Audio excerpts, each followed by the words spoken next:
मैं हूं मुकेश पटेल। आज आपके सामने एक नए टॉपिक के साथ वापस पेश हुआ हूं। जैसा कि आप देख रहे होंगे मूल कर्तव्य के बारे में। तो दोस्तों, आपको भी ध्यान होगा कि मूल कर्तव्य के बारे में कहीं ना कहीं हर परीक्षा में एक दो प्रश्न आते ही रहते हैं।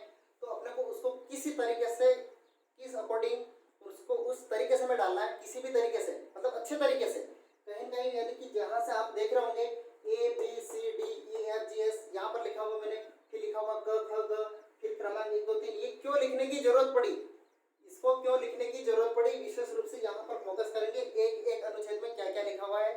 जिससे पहले मैं आपको बता दूं मूल कर्तव्य के बारे में सामान्य परिचय, कि मूल कर्तव्य को लाने की ऐसी क्या जरूरत पड़ गई थी भारत में, और संविधान में पहले मूल कर्तव्य कितने थे, वर्तमान में कितने हैं, कितनी बार संशोधन हुआ, यहाँ पर अपन देखेंगे। और सिफारिश किसने की और तैयार किसने किए और प्रभावी बनाने के लिए, और इसके अलावा तमाम अन्य प्रश्नों को अपन देखेंगे आगे। तो जी हाँ, मूल कर्तव्य के बारे में मैं आपको बता दूं। सबसे पहले मूल कर्तव्य यहाँ पर किस भाग में थे, ये भाग में थे 4 क। कहां पर थे? 4 क। इसके बाद में फिर पूछता है कि अनुच्छेद, ये अनुच्छेद है 51 क। ध्यान रहे यहाँ पर दोस्तों, हेलो दोस्तों, यहाँ पर आपको बहुत ही माइंड लगाने की जरूरत है। भाग 4 क और 51 क, क्या लिखा हुआ है? 4 क और 51 क। इसके बाद में मूल कर्तव्य कहां से लिए गए? मूल कर्तव्य लिए गए थे जो रूस, कहां से? रूस का दूसरा नाम है सोवियत संघ, पहले सोवियत संघ के नाम से भी जाने जाते हैं, सोवियत संघ। इसी प्रकार से भाग 4 का अनुच्छेद 51 का कहां से लेके हैं? सोवियत संघ, रूस से। इसके बाद में इनको लागू करने के लिए और इनको बनाने के लिए सिफारिश किसने की थी? यहाँ पर सिफारिश करेगा एक व्यक्ति जिसका नाम है सरदार स्वर्ण सिंह, सरदार स्वर्ण सिंह। लेकिन यहाँ पर मैं आपको बता दूं, सिफारिश करने के लिए सरदार स्वर्ण सिंह ने, यानी कि उन्होंने अपना प्रभाव रखा था, अपना मत रखा था। लेकिन इसको प्रभावी बनाने के लिए किस व्यक्ति ने, देखना यहाँ पर बहुत ही इंपॉर्टेंट शब्द है, प्रभावी बनाने के लिए CR ईरानी समिति। कौन सी वाली समिति? CR ईरानी समिति। समझ रहे हो नहीं? भाग 4 क अनुच्छेद 51 क कहां से लेके? सोवियत संघ, रूस से लेके। सिफारिश किसने की? सरदार स्वर्ण सिंह। इसके बाद में प्रभावी बनाने के लिए यानी किसने यहाँ पर आगे बढ़ाया? CR ईरानी समिति। जैसा कि दोस्तों मैं आपको बता दूं, मूल संविधान में ये मूल कर्तव्य नहीं थे। मूल संविधान में मूल कर्तव्य, एक भी मूल कर्तव्य का उल्लेख नहीं था। यहाँ पर अपन लिखेंगे मूल संविधान, मूल संविधान में नोट, समझ गए? नोट यानी नहीं, यहाँ पर कोई भी किसी भी प्रकार से मूल संविधान में एक भी मूल कर्तव्य का उल्लेख नहीं था। लेकिन वर्तमान में कितने हैं? वर्तमान में है 11। कितने हैं? 11। वर्तमान में है 11 मूल कर्तव्यों का। इसका मतलब आप समझ सकते हो कि यहाँ पर देखो किस प्रकार से प्रश्नों को सामान्य परीक्षा यहाँ पर पुटअप होता है। यहाँ से कई बार प्रश्नों को पुटअप होता है। इस पहले सामान्य परीक्षा को जानेंगे, इसके बाद में अपन डिटेल में आएंगे। यहाँ पर मूल कर्तव्य का उल्लेख भाग 4 क अनुच्छेद 51 क कहां से लेके हैं? सोवियत संघ, रूस से। सिफारिश किसने की है? आपको मालूम होगा, सरदार स्वर्ण सिंह ने। प्रभावी बनाने के लिए किसने? CR ईरानी ने। इसके बाद में मूल संविधान में कितने थे? नोट एक भी अवेलेबल नहीं था, एक भी अवेलेबल नहीं था। लेकिन वर्तमान में कितने हैं? 11। वर्तमान में कितने हैं? 11। तो 11 ये कब जोड़े गए, मतलब किस संविधान संशोधन? देखना बहुत ईमानदारी से। यहाँ पर मैं आपको बहुत ही अच्छे तरीके समझाने वाला हूँ। अब देखना कब जोड़े। 2 संविधान संशोधन हुए हैं, सिर्फ और सिर्फ इन मूल कर्तव्यों को जोड़ने के लिए 2 संविधान संशोधन हुए हैं। पहला मैं आपको बता दूं, 42वां संविधान संशोधन 1976 के द्वारा 10 मूल कर्तव्य जोड़े गए थे। कितने मूल कर्तव्य जोड़े गए थे? 10। और ये अनुच्छेद 51 क यहाँ पर और भाग 4 का ये भी कहीं न कहीं जोड़ा गया है 42वें संविधान संशोधन 1976 के द्वारा। तो यहाँ पर 10 जोड़े गए। इसके अलावा 10 तो यहाँ पर आपको मालूम होगा 10, और ये जो 11वां मूल कर्तव्य था, ये जो 86वें संविधान संशोधन 2002 के द्वारा जोड़ा गया। अब यहाँ पर आप ध्यान लगाना कब जोड़े गए? 42 अथवा 1976। यहाँ पर ध्यान रखना होगा 42वें संविधान संशोधन 1976 के द्वारा 10 जोड़े, कितने जोड़े? 10 जोड़े। इसके बाद में फर्स्ट तो ये था, इसके बाद में सेकंड था 86वां संविधान संशोधन 2002 के द्वारा 11वां मूल करते हुए जोड़ा गया। कौन सा जोड़ा गया? 11वां। अब ध्यान रहे, मोस्ट इंपोर्टेंट है, यहाँ पर बहुत बारे प्रश्न पूछे, बहुत बारे। मैंने आपको बता दिया है यहाँ पर 86वें संविधान संशोधन 2002 के द्वारा 11वां जोड़ा गया है, न कि 11 मूल करते हुए जोड़े गए। समझ गए ना? बहुत ही बारीकी से, इतना कोई यानी कि टफ नहीं है, बहुत सरल। अगर आप सामान्य परीक्षा को जान लोगे, इसके बाद में इन आगो यानी इसके बाद में आगे इनके बारे में एक के बारे में वर्णन है, कुछ नहीं, सीधा मूल करते हुए कौन से भाग में? 4 का अनुच्छेद 51 का कहाँ से लेके? सोवियत संघ रूस से। इसके बाद में सिफारिश किसने की थी? ये जो सरदार स्वर्ण सिंह थे, ये कहीं ना कहीं एक कैबिनेट मिनिस्टर के रूप में भी थे। तो इन्होंने क्या होता है कि इन मूल कर्तव्यों को लागू करने के लिए, उनको जोड़ने के लिए भारतीय संविधान में इन्होंने सिफारिश की थी। इन्होंने पहले ये बोला था कि आप कितने मूल कर्तव्य जोड़ो? कि 8, यानी इनके 8 की, यानी इन्होंने 8 का सुझाव दिया था। तो उन्होंने भारतीय जो संविधान में यानी कहीं ना कहीं जो कानूनविद थे, उन्होंने 8 को छोड़ करके उन्होंने पहले 10 को दिया, इसके बाद में 11, इस तरीके से। यहाँ पर इसके बाद में मूल कर्तव्यों को प्रभावी किसने बनाया? CR ईरानी ने। मूल संविधान में कितने मूल कर्तव्य? नहीं, एक भी नहीं था। वर्तमान में कितने? 11। लेकिन पहले कितने जोड़े गए? पहले जोड़े गए, मैं आपको दोस्तों बता देना चाहता हूँ कि पहले जो जोड़े थे 10 और बाद में जोड़ा है 1। जो पहले 10 जोड़े थे 42वें संविधान संशोधन 1976 के द्वारा श्रीमती इंदिरा गांधी की सरकार थी। 1976 में 2 ही संविधान संशोधन मोस्ट इंपोर्टेंट रहते हैं। 42वां संविधान संशोधन 1976 इंदिरा गांधी, 44वां संविधान संशोधन 1978 मोरारजी देसाई सरकार में। इसलिए ध्यान रहे आपको किस संविधान संशोधन में क्या जोड़ा गया। इसके बाद में देखना आप 86वें संविधान संशोधन 2002 के द्वारा 11वां मूल कर्तव्य जोड़ा गया था। आपको मालूम ही है, निःशुल्क शिक्षा, निःशुल्क एवं अनिवार्य शिक्षा का अधिकार 6 से 14 के लिए बालक बालिकाओं के लिए शिक्षा का प्रावधान करता है। और इसको यानी कहीं ना कहीं अटल जी की सरकार में जोड़ा गया था और इसके बाद में 1 अप्रैल 2010 से ये लागू हो चुका था। तो जी हाँ दोस्तों, आपको इन मूल कर्तव्य के बारे में सामान्य परिचय जी हाँ आपको कंप्लीट हो चुका होगा। अब मैं आगे बढ़ रहा हूँ मूल कर्तव्यों को एक के बारे में। 11 मूल कर्तव्य, 11 के बारे में। अब देखना यहाँ पर मैंने लिखा है मूल कर्तव्य ए, क और एक। यहाँ पर प्रश्न पूछा जाता है कि मूल कर्तव्य, यानी आपको प्रश्न किस तरीके से पुट अप होगा, यहाँ पर मैं बता देना चाहता हूँ कि इस तरीके से पूछेगा 51 क 1 भी पूछ सकता है। इसके बाद में या तो इस तरीके से डालेगा 51 क ए, या तो फिर इस तरीके से डालेगा 51 क 1 और क हो गया। इसके बाद में एक ए भी हो गया। इसके बाद में यहाँ पर डालेगा क। देखो इस तरीके से तीन प्रकार से क्वेश्चन पुट अप कर सकता है। 51 क 1, 51 क ए, 51 क कोष्टक में रहेगा, है ना, ये कोष्टक में रहेंगे, ध्यान रखना ये कोष्टक में रहेंगे। यहाँ से प्रश्न पुट अप होगा। आपको जब यही नहीं मालूम कि 51 क आई में क्या है, तो इसलिए आपको समझना पड़ेगा। ग्राम सभा में पहले क्या होता था, एक तो बार प्रश्न पूछ लिया कि 51 क के बारे में, 51 क के में किसका वर्णन है। जब अपने को मालूम है 11वां मूल कर्तव्य ये है, तो भैया अपने को कुछ नहीं करना है, यहाँ से गिन लो ना सीधा नंबर 1, 2, 3, 4 इस तरीके से 11। तो 11वें पे कौन सा के, 10वें पे जे, 9वें पे आई। अब इस तरीके से यहाँ पर से भी क्वेश्चन पुट अप हो सकता है कि 51 क 6 का मतलब 6, 5 अंग, यहाँ पर क ख ग अंग, क से शुरू करना, ऐसा नहीं अ से अनार यानी अ से शुरू कर रहे हो अ आ ई, तो गलत हो जाएगा मेरे दोस्तों। इसलिए मैं कह रहा हूँ आपको बहुत ही सरल तरीके से, कुछ नहीं, सीधा एकदम फंडा। अब मैं आपको बता देना चाहता हूँ 51 क 1, ए क और 1, इसमें यह बोला गया है कि संविधान, राष्ट्रगान, राष्ट्रध्वज, संस्थाएं और आदर्श, यानी 5 चीजों की बात करें। किसकी? 5 चीजों की। 5 में कौन कौन से देखना, संविधान, राष्ट्रध्वज, राष्ट्रगान, आदर्श और संस्थाएं। सबसे पहले आर्टिकल 51 का 1 में यह बोला गया है कि इन संविधान का आदर करो, राष्ट्रगान का पालन करो, राष्ट्र ध्वज का पालन करो, संस्थाओं संस्थाओं को यानी संस्थाओं और आदर्शों को मानो, इनका आदर करो और इनका पालन करो। 5 चीजें यहाँ पर बताई गई। मैं आपको बता देना चाहता हूँ, राष्ट्रगान की बात कही गई है, न कि राष्ट्रगीत की।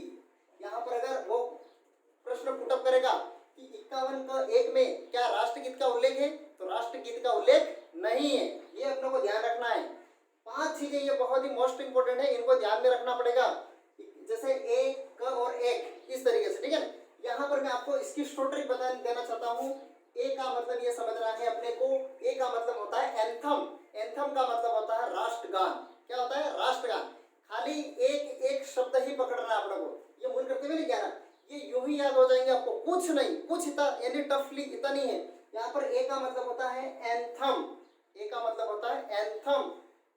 और 51 का बी में ये उल्लेख है कि राष्ट्रीय आंदोलन में भाग लेने वाले उन महान क्रांतिकारियों को अपने हृदय में संजोए रखो। क्या करो? उनको हृदय में संजोए रखो। उनको यानी कि जैसे कभी कभी राष्ट्रीय आंदोलन में भाग लेने वाले उन सभी व्यक्तियों को क्या करो? याद करो। क्या करोगे? याद करोगे। आप क्या है कि उन लोगों ने यानी कि जिन लोगों ने यानी क्रांतिकारियों ने इस भारत देश को आजादी के लिए अपने प्राणों को त्याग दिया, ऐसे लोगों को आप क्या करते? याद नहीं करते हो। इसलिए याद रखें राष्ट्रीय आंदोलन में भाग लेने वाले लोगों को। यहाँ पर मैं इसकी भी शॉर्ट ट्रिक है बी। क्या लिखा हुआ है? बी से आपको यह समझना है कि राष्ट्रीय आंदोलन का मतलब होता है भगत सिंह। क्या लिखा हुआ है? भगत सिंह। तो आपको समझना होगा यानी भगत सिंह ने बी से भगत सिंह कौन था? राष्ट्रीय आंदोलन में भाग लेने वाला क्रांतिकारी। यहाँ पर वहां पर भगत सिंह लिखा हुआ नहीं है, खाली मैं यहाँ पर आपको एक बता रहा हूँ कि मतलब एक शॉर्ट ट्रिक है। जी हाँ। इसके बाद में सी में क्या लिखा हुआ है? 3 शब्द, संप्रभुता, एकता और अखंडता। जी हाँ दोस्तों, मैंने आपको पहले भी बताया था, प्रस्तावना में इन तीनों शब्दों का उल्लेख यहाँ पर यानी प्रस्तावना में यहाँ पर कहीं कहीं मिलता है। संप्रभुता, एकता और अखंडता, इनको क्या करना है? इन तीनों चीजों को, संप्रभुता, एकता और अखंडता को निरंतर जारी रखना है, अक्षुण रखना है। अक्षुण का मतलब होता है बनाए रखना है, निरंतर जारी रखना। सी में खाली इतना ध्यान रखो, सी में कितने शब्द है? 3, 1, 2 और 3। कितने शब्द है? 3। तो 3 शब्दों को ही अपने को मेन फोकस करना है। इसके बाद में डी में यहाँ पर आप देख रहे होंगे कि डी का मतलब होता है, डी से अपने को एक शब्द ध्यान में रखना, डिफेंस। क्या रखना है? डिफेंस का मतलब यह होता है रक्षा करना। क्या होता है? रक्षा करना। तो डिफेंस, देश की रक्षा और राष्ट्र की सेवा, तो शब्दों का उल्लेख करना, रक्षा और सेवा का। तो ध्यान रहे अपने को, रक्षा और सेवा, डिफेंस। डी से डिफेंस, रक्षा और सेवा। इसके बाद में ई, यहाँ पर मूल करते हुए ई देखना 51 का और 5वें नंबर पे आ रहा। 5वें नंबर पे हमेशा आप लोगों को ध्यान में रखना है कि 5वें नंबर पे समरसता अर्थात भातृत्व और स्त्रियों को सम्मान, 2 चीजें इंपॉर्टेंट है। भातृत्व 5वें नंबर 51 का जो 5वां मूल करते हुए है, वो ये कह रहा है कि अपने को पूरे देशवासियों को, हिंदू, मुस्लिम, सिख, ईसाई सभी लोगों को एक भाईचारे की दृष्टि से रहना है। किस दृष्टि से रहना है? भाईचारे की दृष्टि से रहना है। अर्थात एवं यानी कि स्त्रियों को सम्मान देना चाहिए। स्त्रियों को क्या देना चाहिए? सम्मान। आर्टिकल मैंने आपको बता दिया, मूल करते हुए का जो 5वां मूल करते हुए है, उसमें भाईचारे और स्त्रियों के सम्मान की बात कही, भाईचारा और स्त्रियों के सम्मान की। इसके बाद में मूल करते हुए छठे में सीधा का सीधा लिखा हुआ है कि यहाँ पर संस्कृति, यहाँ पर क्या है? एफ। क्या है यहाँ पर दोस्तों? एफ है। तो एफ से समझना है फादर। एफ से क्या समझना है आप लोगों को? फादर मतलब पूर्वज, जो अपने से जो पूर्वज रहते थे उनकी संस्कृति को अपने को बनाए रखना है।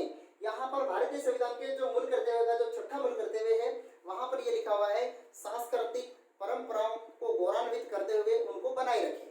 उनको क्या करें? गौरवान्वित करते हुए उनको परंपराओं को, जो संस्कृति, जो अपने पुराने प्राचीन काल से जो संस्कृति चली आ रही है, उन संस्कृतियों को खत्म नहीं करना है, उनको क्या करना है? बना के रखना है। तो ध्यान रहे, छठे में संस्कृति, छठे में क्या लिखा हुआ है? संस्कृति। अब आगे बढ़ेंगे 7वें में क्या लिखा हुआ है? जी। क्या लिखा हुआ है? जी। देखना मैं आपको बताता हूँ, कुछ मूल करते हुए आपको इन एबीसीडी के आधार पर ही निकल जाएंगे, इन एबीसीडी के आधार पर ही। और कुछ जो नहीं निकल पा रहे हैं उनको अंकों के आधार पर अपने को निकाल लेना, कुछ निकालना। जी से एक स्पेलिंग आती है, एक मीनिंग्स आती है ग्रीन। क्या आती है? ग्रीन। ग्रीन का मतलब होता है पर्यावरण यानी कि हरा भरा, हरा भरा। तो यहाँ पर जी से समझना है वन, वन्य जीव, पर्यावरण का संरक्षण, नदी, झील, इन सभी का संरक्षण की बात कही गई। समझ गए? जी का मतलब अपने को समझना है, जी से ग्रीन, ग्रीन का मतलब होता है पर्यावरण, इस तरीके से। इसी प्रकार से आठवां है, आठवें में क्या लिखा हुआ है? एच। एच का मतलब होता है, एक शब्द आता है, आपने बार बार बारीकी से देखा होगा, ह्यूमन, ह्यूमन, ह्यूमन। क्या आता है? ह्यूमन। ह्यूमन का मतलब होता है मानववाद, सीधा सीधा क्या होता है? मानववाद। वैज्ञानिकवाद और वैज्ञानिक और मानववाद की दृष्टिकोण से अपने देश के विकास में जो हमेशा अपना दृष्टिकोण बनाए रखना चाहिए। जिस तरीके से वैज्ञानिक हमारे भारत देश में वैज्ञानिक सोचते हैं, उनकी दृष्टि में हमारे को सोचना चाहिए, उनकी दृष्टि में यानी ऐसा विचार करना चाहिए। वैज्ञानिक और मानववाद का दृष्टिकोण का उल्लेख मिलता है 8 में, और 8 में लिखा हुआ एच। एच का मतलब समझ जाना, ह्यूमन, मानववाद। जी हाँ, इस प्रकार से 9 में आप देख रहे होंगे आई। 9 में क्या देख रहे होंगे आप? आई। आई का मतलब आप समझ ही गए होंगे, आई का मतलब होता है इनकम। क्या होता है? इनकम। इनकम किस, यानी इनकम, अपने पास अगर इनकम आएगी, इनकम से क्या बढ़ेगा? संपत्ति, सार्वजनिक संपत्ति। 9 में ये लिखा गया है कि हमारे देश में जो भी सार्वजनिक संपत्ति है उनको सुरक्षित बना करके रखना है। कहने का मतलब जैसे सरकारी स्कूल भवन है, चाहे कोई भी सरकारी संपत्ति हो, उसको क्या करना है? सुरक्षित रखना। सार्वजनिक संपत्ति को क्या करना है? सुरक्षित रखना है, उसको, उसकी रक्षा करनी है कहीं की, ऐसी बात बताएगी। इसके बाद में 10 में आप देख रहे होंगे जे। जे का मतलब होता है, एक शब्द आता है इंग्लिश में, जे से जॉइंट, जॉइंट, जॉइंट, जॉइंट से होता है सामूहिक। जॉइंट का मतलब समझ गए ना? JOINT, यानी कि जॉइंट का मतलब होता है सामूहिक। व्यक्तिगत और सामूहिक सभी मिलकर के हमारे देश को आगे बढ़ाने के लिए उत्कृष्ट कुछ ऐसे काम करने चाहिए जो हमारा इतिहास भी कहीं न कहीं जाने, हमारा भारत देश का इतिहास, ऐसे व्यक्तिगत और सामूहिक मिलकर के अपने देश को आगे बढ़ाने के लिए। जी हाँ, इस प्रकार से 11वां मैंने आपको बता दिया था। 11वां कुछ नहीं, सीधा 86वें संविधान संशोधन 2002 के द्वारा ये 11वां मूल करते हुए जोड़ा गया है। प्रत्येक बच्चे के माता पिता का ये और अभिभावकों का ये कर्तव्य है कि 6 से 14 वर्ष के बालक बालिकाओं को उनको पढ़ाए, उनको शिक्षा देने का प्रावधान करें। इस तरीके से यहाँ पर उपबद्ध किया गया। जी हाँ, एकदम सरल है, कुछ नहीं, मैं आपको बता देना चाहता हूँ। जैसा कि यहाँ पर ए का मतलब होता है, अब शॉर्ट ट्रिक से 5 शब्द लिखे हुए, कौन कौन से? राष्ट्रगान, राष्ट्रध्वज, आदर्श, संस्थाएं, इसके बाद में एक लिखा हुआ है संविधान। 5 शब्दों का उल्लेख है। ये 5 शब्द अपने को पकड़ के रखने, और नी भी अगर पकड़ में आता है तो इतना सा खाली ध्यान रखना। ए से क्या होता है? एंथम। एंथम का मतलब होता है राष्ट्रगान। बी से अपने को खाली इतना ध्यान रखना है, भगत सिंह। किसको याद रखना है? भगत सिंह। बी से भगत सिंह अगर आपके माइंड में सेट हो गया, इसका मतलब समझ आना, भगत सिंह का मतलब ये होता है कि इस व्यक्ति ने राष्ट्रीय आंदोलन में भाग लिया था। क्या लिया था? भाग। इस तरीके से सी में कितने शब्द हैं? 3। सी कितने नंबर पे आता है? ABC, तीसरे नंबर पे 3 शब्द, संप्रभुता, एकता और अखंडता, ये 3 चीजें आएगी। 4 में आप देख रहे होंगे डिफेंस, डी। क्या आ रहा है? डी का मतलब होता है डिफेंस। डिफेंस का मतलब होता है रक्षा करना, देश की रक्षा करना और सेवा करना। डी के बाद में यहाँ पर ई कितने नंबर पे आ रहा है? 5 नंबर पे। 5 नंबर पे आ रहा है। 5 नंबर में हमेशा ध्यान रखना कि 5 लोग कहीं ना कहीं अपने परिवार में जैसे रहते हैं, तो वो एक भाईचारे की दृष्टि से रहते हैं, और वो सभी मिल करके स्त्रियों को सम्मान की दृष्टि से देखते हैं। किसकी दृष्टि से? सम्मान की दृष्टि से देखते हैं। इसके बाद में एफ का मतलब आपको मैंने बता दिया। एफ का मतलब होता है फादर, यानी कि मतलब ये होता है अपने जो पूर्वज होते हैं उनकी संस्कृति को अपने को क्या करना है? बनाए के रखना है। उनकी संस्कृति, उनके सांस्कृतिक पारंपरिक, यानी उनको बना करके रखना है। जी से आपको मालूम पड़ गया होगा। ग्रीन का मतलब होता है पर्यावरण, वन, वन्य जीव, पर्यावरण, नदी, झील, अर्थात प्राणी मात्र के प्रति दया की भावना रखना, प्राणियों के प्रति। समझ गए? एच का मतलब ह्यूमन, मानववाद, वैज्ञानिक और मानववाद का दृष्टिकोण का विकास करना। आई से इनकम का मतलब होता है संपत्ति। जे जॉइंट का मतलब होता है सामूहिक, मिल करके, व्यक्तिगत और मिल करके देश के विकास को जो आगे बढ़ाने में जो भागीदारी होनी चाहिए वो वहां पर आगे बढ़ानी चाहिए। के का मतलब समझना, कर्तव्य। ये प्रत्येक माता पिता का कर्तव्य रहता है कि 6 से 14 वर्ष के बालक बालिकाओं को निःशुल्क व अनिवार्य शिक्षा का उनको पढ़ाए और उनको आगे बढ़ाए। जी हाँ, मैं दोस्तों आपसे उम्मीद कर रहा हूँ कि ये मूल करते हुए इस तरीके से आपको एक शब्दों को ही पकड़ना है, कुछ कुछ नहीं करना, सीधा सीधा एक एक शब्दों को, जैसे बी से भगत सिंह, सी से 3 शब्द, डी से डिफेंस रक्षा सेवा, ई से यानी 5 नंबर पे भातृत्व स्त्री, 6 एफ फादर की संस्कृति, जी ग्रीन पर्यावरण, एच मानववाद, आई इनकम संपत्ति, जे सामूहिक, के कर्तव्य। दोस्तों मैं आपको बता देना चाहता हूँ इसी तरीके से वहां पर वो शब्द लिख करके एक ग ग ङ छ ज झ कुछ भी डाल सकता है, लेकिन अपने को ध्यान रखना पड़ेगा कि इनको किस तरीके से, अरे भैया वहां पर अपने को नहीं मालूम पड़ रहा था, आप इस क्रम से इसको क्रम से निकाल लो। 1 2 3 रफ, जो लास्ट में जो कॉपी के जो पेपर के लास्ट में जो रहता है ना रफ फाइल, उस रफ फाइल में आप निकाल सकते हो इस तरीके से कि 5वें नंबर पे भाईचारा है, 10वें पे कौन सा है, 8वें पे कौन सा है, 5वें पे, ये इस तरीके से इस क्रमांक से। और सामान्य परिचय जैसा कि ये आपको मालूम पड़ गया, भाग 4 क 51 क सोवियत संघ रूस से लिए हैं, सरदार शरण सिंह की सिफारिश पर प्रभावी बनाने के लिए CR ईरानी समिति, और मूल संविधान में ये नहीं थे। वर्तमान में कितने हैं 11, कब जोड़े गए 42, 76 के द्वारा 10 जोड़े गए, 86वां 2002 के द्वारा एक खाली 11वां जोड़ा गया। इस प्रकार से एक शब्द खाली ये ध्यान रखना कि मूल कर्तव्य नैतिक कर्तव्य है, ये वाद्योग्य नहीं है और बाध्यकारी नहीं है। अगर इनके खिलाफ कोई भी न्यायालय में नहीं जा सकता है इनके विरुद्ध में, जैसा कि अपन ने देखा होगा राष्ट्रगान जब होता है बहुत सारे लोग, वैसे राष्ट्रगान जब शुरू होता है उस समय हमारे को एक जगह स्थिर खड़ा रह जाना चाहिए, लेकिन कुछ लोग नहीं करते हैं, तब भी यानी इनके खिलाफ अपन न्यायालय में नहीं जा सकते हैं। लेकिन दोस्तों ऐसा हालांकि क्या होता है, इनके लिए कहीं कहीं इनका आदर मान सम्मान मूल कर्तव्यों का करना चाहिए जहां तक। तो अगर इनका यानी मान सम्मान नहीं करेंगे तो इस तरीके से आगे नहीं बढ़ सकते। इसलिए मैं आपको बढ़ा देना चाहता हूँ आगे। इस तरीके से मैंने आपको बता दिया मूल कर्तव्य नैतिक कर्तव्य है, वाद्योग्य नहीं है, बाध्यकारी नहीं है। और एक शब्द आता है JS वर्मा, यहाँ पर मैं लिख रहा हूँ, कहाँ पर, यहाँ पर JS वर्मा, ये एक समिति थी। इस JS वर्मा समिति का संबंध मूल कर्तव्य से किससे है, ध्यान रखना, बहुत ही मोस्ट इंपोर्टेंट क्वेश्चन फिलहाल के लिए इंपोर्टेंट है। JS वर्मा समिति का संबंध मूल कर्तव्य से, समझ गए ना। ईरानी समिति प्रभावी बनाने के लिए सिफारिश सरदार स्वर्ण सिंह, जय, जो मैं आपको आगे बढ़ा रहा हूँ। इस तरीके से दोस्तों ये मूल कर्तव्य खत्म होते हैं। इसके बाद में हम शुरू करेंगे नेक्स्ट टॉपिक जो भी होगा। इस तरीके से खाली शॉर्ट में आपको खाली हल्का सा यानी माइंड में सेट करना है इस तरीके से आगे, क्योंकि जब तक आप माइंड में सेट नहीं करोगे तो आगे नहीं बढ़ सकते। जय हिंद, जय भारत। वीडियो अगर अच्छा लगता है तो शेयर करना, लाइक करना, सब्सक्राइब करना। जय हिंद, जय भारत।